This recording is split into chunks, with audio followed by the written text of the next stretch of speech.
ever tell you that in Japan, rather than saying ribbit, when you're making a frog sound, they actually say gero? Which, if you think about it, is way more accurate. Gero.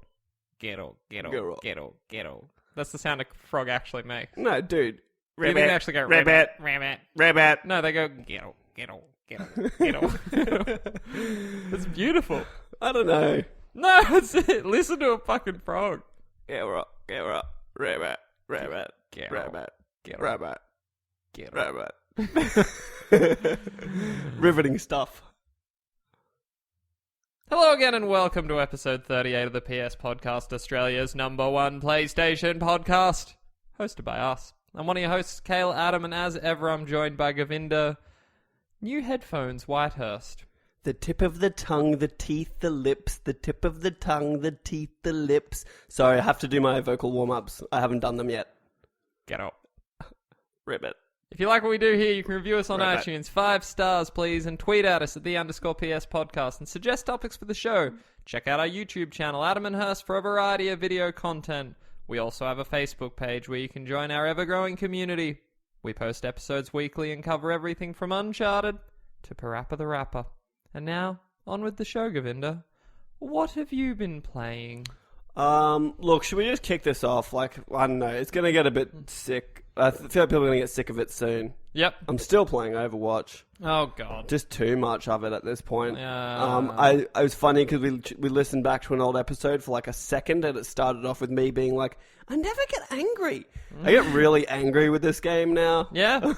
Yeah, I witnessed it. A lot of it. I now feel like I am so professional and proficient at it that I can look at the makeup of my team and tell you before the match has even started whether or not we stand a fighting chance. More often than not in this solo quick matching, no.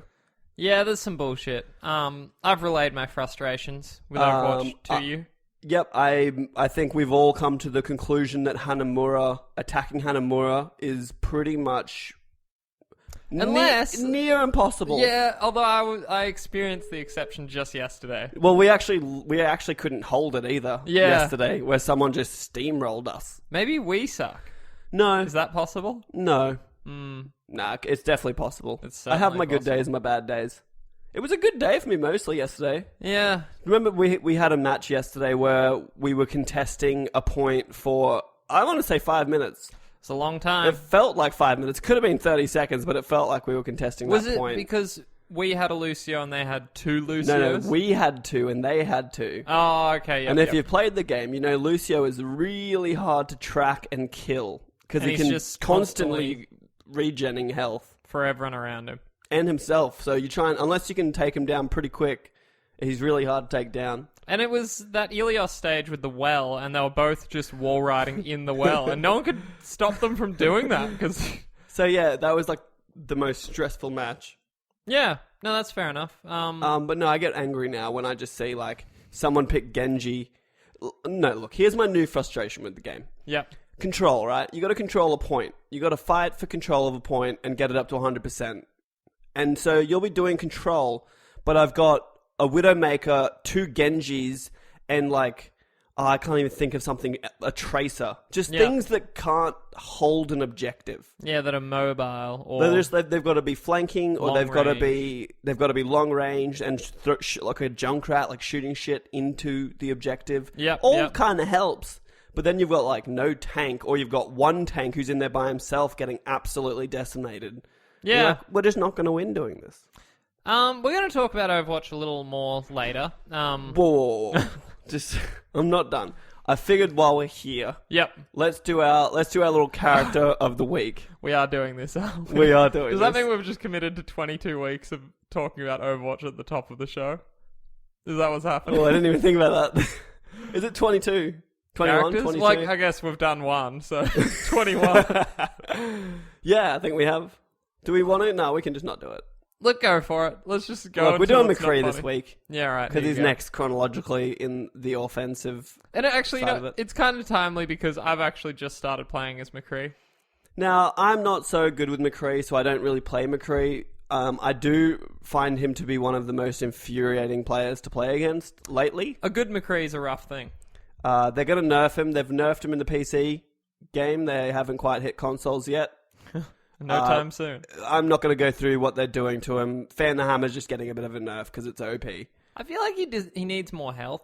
No, all offensive players have around 200, 250. Except Reaper. Reaper has 250. 250, but yeah, it's 150 to 250, and Tracer's got 150. That's fair. No, I don't think the health's a problem. I think that him being a fucking machine that can take down anyone. Yeah, that's a problem. So they're just nerfing him so he can't just walk up to a tank, flashbang, and kill him with a Fan the Hammer, because he's just outputting way too much damage on Roll around and do it again. So they're nerfing his Fan the Hammer so it doesn't do as much damage. I know I said I wouldn't go into it, but look, we're going into it. He's going to reload quicker, but his Fan the Hammer is going to be significantly weaker. Yep, okay. Not affecting his primary fire. So his primary fire still will do 70 points of damage. Fan the Hammer will go 45 damage a shot, down from 70 damage. I can't believe you know this all off the top of your head. You're not referring to anything right now. No. I was actually listening to another podcast. I went through it. So the idea is that he can still take down your medium to weak players with one Fan the Hammer and a stun grenade. Yep. But it's just you can't walk up to Reinhardt and drop him way quicker than he should be dropped. Yeah, that's fair. So it sounds pretty good. Widowmaker got nerfed as well. Her body shots now do 120 instead of 140. Just going to cut you off right there. Widowmaker's not till October, so we're not going to talk about Widowmaker. Well, we're talking about the nerf. We're here now. Got a little... Yeah, anyway. So actually it's going from 150 to 120 for a body shot, but they've upped a headshot multiplier to 2.5, so a headshot still does the same damage, which is good for all you Tracers and Zenyatas out there. You're going to live. Who are getting single shot body shotted by Widowmaker, which was killing me last night. It's frustrating. I know too much about this game. It's fucking disgusting. No. But anyway, I can just see your eyes glazing over and you're just... I just felt like we played it last night. We were like, we're not going to play this till 10 o'clock. And we did. And then we played it till 10 o'clock. And then I went down to my room and just looked at videos. It's dirty. Have you seen the Chinese ripoff? Please tell me you've seen the Chinese ripoff. But I want my it now. God. I might even tweet the link out. Yeah, do it. It is unashamedly this game. They took Widowmaker, they didn't change her at all. Like, at least with Tracer, they tried to change her character model a little bit. Yeah. Only slightly, like, the color's slightly different. Yeah. But Widowmaker is exactly the same, but in, like, way lower resolution and just looks like garbage. Oh, God. Anyway, I'll tweet a link out on the PS podcast one. I want to see that. It's actually really funny. But McCree... Yeah, back to McCree. Offensive hero. So he's interesting. He's I was saying I find he's hard because you need to be closer range. He's more like Reaper. Conceivably, he could be medium range, but I find he's not. I'd say like medium to close, but he's got a pretty heavy damage drop off on his primary fire. And yeah, like the Fan the Hammer, you cannot hit shit with that unless you're very close. I think the idea is they're far away, you shoot your primary shot. Yep. And anyone gets close, you Fan the Hammer. I think and also, like, his idea. Flashbang's very close range. So, yeah, he's got his Flashbang, which is very close. So, the general tactic is Flashbang, Fan the Hammer. If that doesn't do it, roll. Use your dodge roll, which will do an instant reload and then Fan the Hammer again. Which is very nice. Which is very frustrating as anyone who's not McCree. He's also kind of slow. Yeah. Like, his regular just walking speed. And there's no sprint in this game, which I always forget, except for Soldier. It actually, what did I play? I went back and played it in another game, and there was a sprint, but I wasn't using it. You just forgot because I forgot about it, or like I was trying to hit L1, like I was a Soldier 76 or something. So he's good. His ult is his High Noon, as I'm sure you all have heard by now. It's High Noon. As I find the best way to use High Noon is to try and flank the other team. So you can just get behind them and they don't know you're there. The trick is that if they can see you, they know how to dodge you. But if they don't know where you're coming from, so up, above, or behind is ideal. And I've just seen people get like 5 kills with one. Yeah, it's pretty nice. I actually just can't use it very well. I just always use it in the wrong spot. I think you've really got to be flanking. Like, I wouldn't rush it. Also, there's a little tip that as soon as you activate High Noon, it takes 50% of your charge.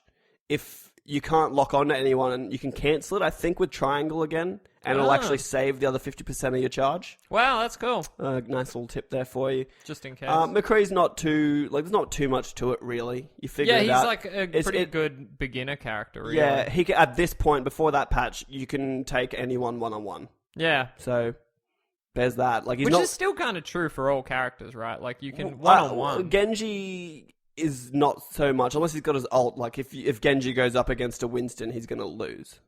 Yeah, fair, because you don't have... Because he's got no health, and he's only shooting... His shurikens do low damage, so... That's why, like, McCree can kind of do anything, kind of the same as Soldier. Yep. Whereas, watching two Genjis on a team, and you're like, I don't need... There's only, like, one Mercy to take out. Like, what are you doing? Yeah. Because Genji's role is just to take out high-value, weak targets. Yep. Whereas McCree is more just like I can kill everyone. Which is nice. But anyway, we can move off Overwatch Yeah, now. holy shit. This isn't happening every week. I'm putting a time limit on. No, I'm going to give you by-the-minute updates on Overwatch every week with a little character. So I've played a lot of games, and we haven't really had a chance to talk about them. Obviously, the Overwatch. I played a game. What did you play? No, you're such a rude little bastard. Let me talk about my game. Well, you asked me what I've been playing, and I only got to the one game. It's a fucking... trivial. You've played like 50 games and you just steal the one game that I played on here. What did you play? I played SteamWorld Heist. Oh, I didn't even have that. That's how little. I like it. Go on, talk about SteamWorld. I know, it was one of my forecasts a while ago. It's same universe as SteamWorld Dig, except instead of being cowbots digging for oil and water, you're like space pirates, which is cool. And then they've got this it's pretty much just like Firefly. Yeah, I could see that. Even down to the cool music. Well, also you've got like scavengers, which are your enemies, your basic enemies, but then also the royalists. Yep. Which are the other enemies. I did really appreciate that they're in the same universe. Like SteamWorld Dig, they actually mentioned the cowbots at the beginning. And stuff. I remember that. The royalists, obviously all the robots run on steam, except for the royalists who run on oil. Yeah, that's interesting. I don't know. It's just a fun little 2D... It's like a 2D tactical shooter. Yeah, I'd hesitate to call it a strategy RPG. Although No, the RPG elements, but I'm going to say it's more in line with like... It's like a really vanilla XCOM, but 2D side-scroller. Yeah, yep. I feel like that. You've got like a certain amount of moves you can do, and if you don't go too far, you can still do an action after that.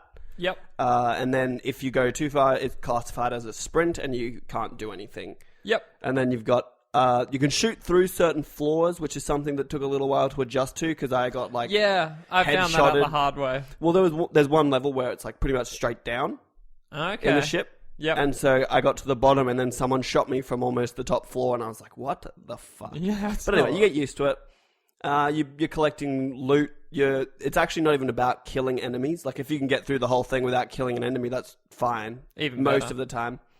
But you kill them. All your little characters level up. You can recruit more characters as you go. They're different classes, so they've got different abilities. Yep. Every level gives you a new ability. There's hats you can wear. Yeah, they're crazy for hats. The hats, it's just like a funny little flavor thing that everyone has a different, unique hat. And I don't know, just some of the abilities are pretty... Like, they're kind of standard for a strategy game. I don't know, I'm just really enjoying it. It's got a really cool ricochet mechanic. Yep. Where like... Particularly if you're playing the sharpshooter, because she's got a laser sight. Yep. And so although you see where get it's some bouncing. cool stuff like laser-sighted shotguns and stuff. Yeah, I have... my heavy dude's got a rocket launcher with a little, like a half laser sight. Yeah, it doesn't go all the way. But it's just really fun. I unfortunately made the error of buying it getting on my... Oh no, I did buy it. What am I talking about? I bought it on my PlayStation 4. Yep. Played it for maybe like 4 hours, maybe 4.5 in one sitting. Yep. And then was like, I'm going to play it on my Vita now. And then realized that there is no cross-save. Public service announcement. No cross-save. Yeah, that hurts. So I just started again on my Vita, and I'm going to probably delete it on my PlayStation. This is a Vita game. It's just, yeah. It's so perfect for it. My only qualm with the Vita is because the screen's small, I find I have to scroll a lot more to see where my enemies are and how I'm shooting and stuff. Wasn't really a problem on the TV because it's so much bigger. It's interesting, yeah, because I'm the opposite. I just saw this and went Vita. I haven't played it on PS4. That's the only thing I know.